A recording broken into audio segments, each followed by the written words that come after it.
So we get asked a lot in our conversations with our clients and our prospects, how much personalization should we be employing in an account-based marketing program? And what is a meaningful level of personalization in today's money? The answer to these questions largely depend on the potential for ROI and commercial outcomes. What existing relationships do you have within those target accounts that may inform the insights for personalization? How much intent are those accounts and contacts within those accounts showing? And when we talk about intent, we're not just thinking third-party intent, we're talking about first-party and second-party intent as well. And also, what are the ABM program objectives that you've set internally? You need to take all of these things into consideration when trying to understand how much time and effort you should be putting into personalization.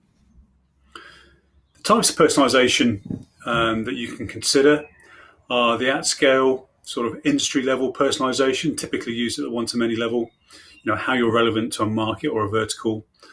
Account level personalization. This is typically industry plus some account level context. You can quite often use technology like Webio and HubSpot to help personalize based on any referral sources or historical visit patterns. And then you've got persona level personalization. So, what are the identified challenges for their job function? But we believe meaningful personalization starts and finishes at the contact level. The important thing with contact level personalization is to show them that you know them. And the way you do that is by considering context, relevance, and timing.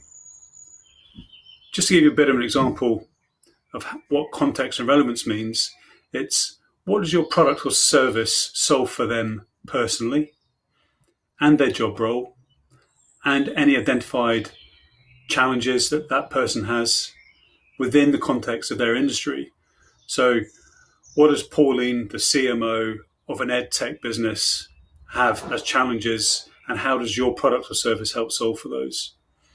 The other key consideration for contact level personalization is the timing element. Why now? Why is your product or service relevant to them now? If you can inject that timely context and personalization, that is incredibly powerful because it really helps to break through and cut through the noise. Social listening can be used to help inform the timing and the context and relevance, things like mergers and acquisitions that have happened recently, any other role changes. These can all serve as distractions. If that is active at the time at which you're trying to run the campaign, you may consider holding off until the dust has settled a little bit. So what's key here is to consider the level of personalization and experience throughout the whole buyer journey. And the key is to match that level of time and effort you want to invest in personalization to the potential ROI, consider intent and the commercial outcomes.